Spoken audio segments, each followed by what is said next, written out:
Hey guys, welcome to creatingtracks.com, and this is what we're going to do today.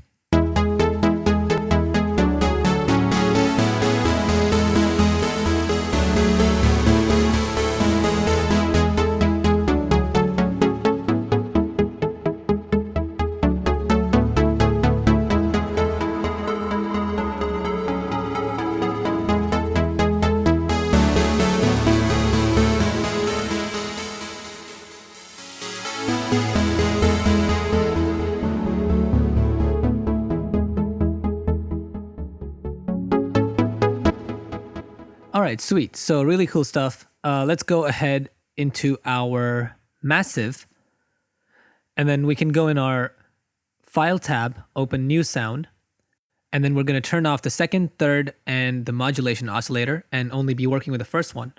And let's go ahead and pick the square saw 2 and then bring all these knobs all the way up, bring this to filter 1 and pitch this down by 24. And you can do that by holding the Alt key.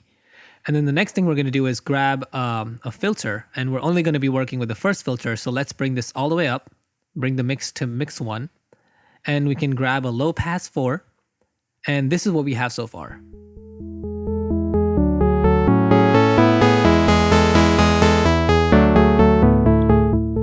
Okay, before we go forward, you can go ahead and take a screenshot of these MIDI notes right here. And once you're done with that, we can get to it. So go ahead and take a screenshot and let's get back to this. All right, and now we're gonna go in our effects tab and pick a delay synced on our first effects, bring the damp up, and then we're gonna change this right time to 3/8, and then check it out.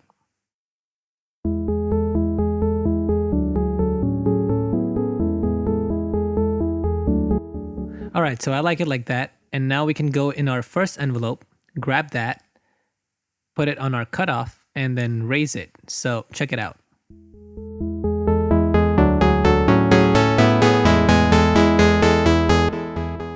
Okay, sweet. So now we can bring our release all the way up of our first envelope and bring down the decay till about here and bring down the attack all the way. And then we're gonna mess with our level right here.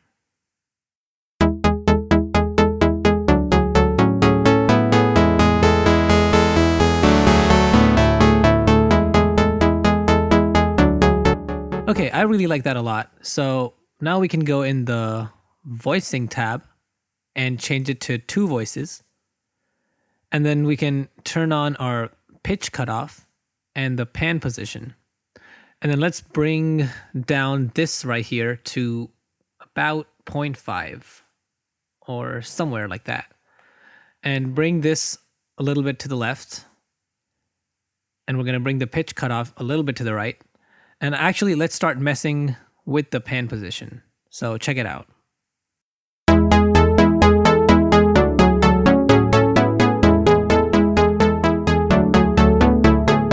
So that makes it a bit wider. All right, the next thing we're going to do is pick a high pass, low pass filter in our inserts and bring the low pass all the way up. So now we have a high pass and a low pass filter control. And this is what we have so far.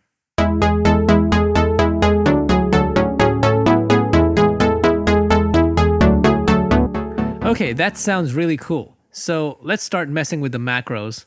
So I'm going to grab the first macro, put it on my filter cutoff right here, and raise it up. So now we have a filter control.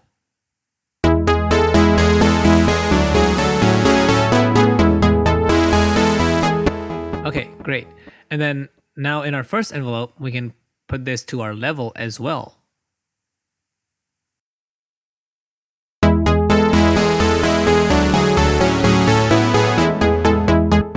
And then maybe we want to add a reverb. So let's go ahead and add a reverb. And we're going to bring up the color, density, and size. And then let's mess with the wetness.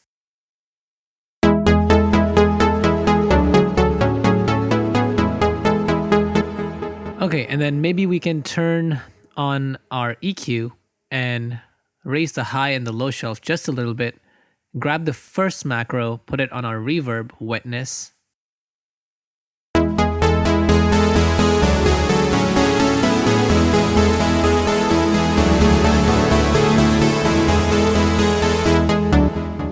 Okay, now we can grab the second macro, put it on our high pass, and raise it all the way up.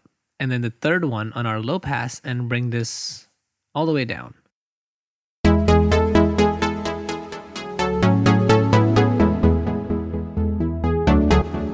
Okay, and now maybe we can have a separate macro control for our reverb. So let's grab the fourth one, put it on our reverb, raise the wetness, and maybe every time the reverb goes up, we want to reduce the low shelf and reduce the high shelf.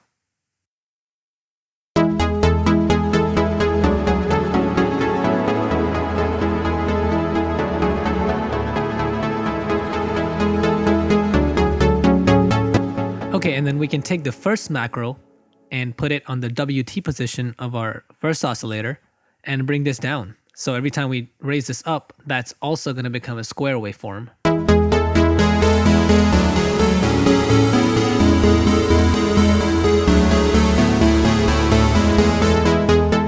And maybe you can do the same thing with your fourth knob, that every time you add the reverb, it changes it into a square waveform.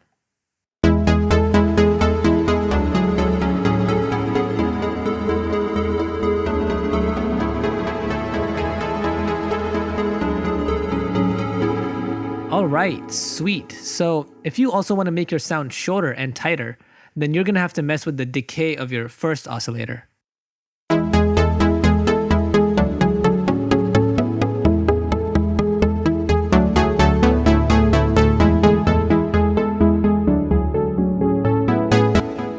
So we can grab the fifth macro, put it on the decay, and bring this down a little bit.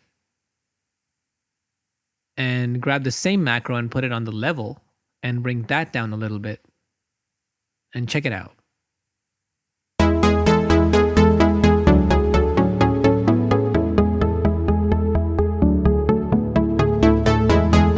Okay, so now we can start naming these tracks. So big, high pass, low pass, reverb, and short.